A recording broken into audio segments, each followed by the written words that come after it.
Shalom shalom, nongeye kubasuhuza abakunzi bacu abo twari tumaze iminsi tutabonana. Ndashaka kugira ngo mbanze mbashimire by'umwihariko abantu bakomeje kudushyigikira kuri no channel. So rero nubwo mujye kubamenyesha iki giterane nkererewe, ariko hari amahirwe ko umuntu yakurikirana online. So Graceland Ministry ifite igiterane kikorera muri Break Arena. Ndashaka kugira ngo mbatumire. Kiratangira le 25 ni iminsi 3 25 na 6 na 7.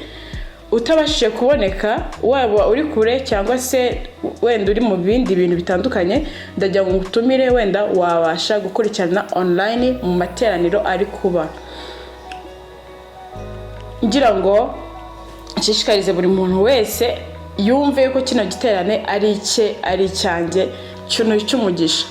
So rero ndagira ngo bwire buri members w'iyi channel kugira ngo atere inkunga Graceland, yifatanya nabo mu bihe byiza byo gushima Imana no guhimbaza, dufite amashimwe menshi afatika y'ibyo Imana ikomeje kudukorera.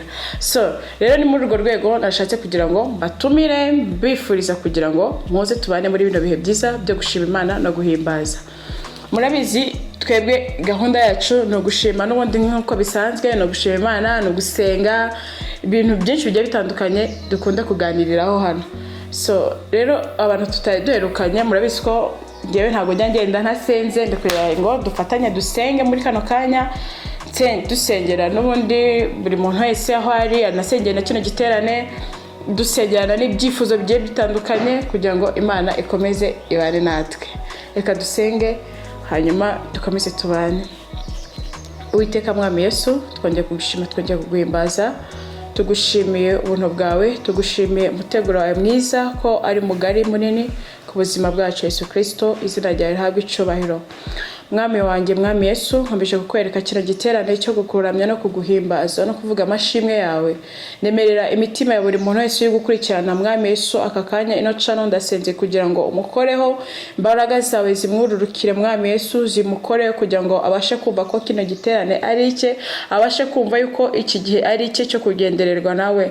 Ndasenze kugira ngo ware na buri muntu wese Mwami, kandi nkwetse buri muntu wese ufite ibibazo bitandukanye, urwaye, urwaje, ufite ibibazo bitandukanye, Yesu Kristo kugira ngo umubere umucyo, kuko aravuze ngo ujye kutwera umucyo Mwami. Nyemera rero Yesu Kristo ukomeze wane na buri muntu wese, uhe buri muntu wese umugisha. Yesu Kristo ukomeje kudushyigikira, ukomeze Mwami Yesu ugirire neza buri muntu wese. Nkomeje no kukwereka kino giterane kugira ngo Mwami Yesu kibe igiterane kidasanzwe, igiterane cy'umugisha, cy'imbaraga, cyo guhindurirwamo izina, cyo guhitabarwa, kugira ngo buri muntu wese Mwami ahavane amashimwe kuko ageze ahayarahawe Mwami.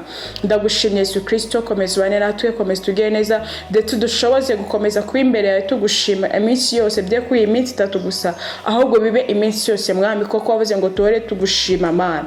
Rero ndagushimye Mana, ndaguhimbaje, komeza wane natwe, komeza wane na buri muntu wese ukurikiranye ino channel, umugisha buri muntu wese Mana, ukoko kwawe gukomeze kubana n'ubwoko bwawe. Ndagushimye mu izina rya Yesu Kristo, amen.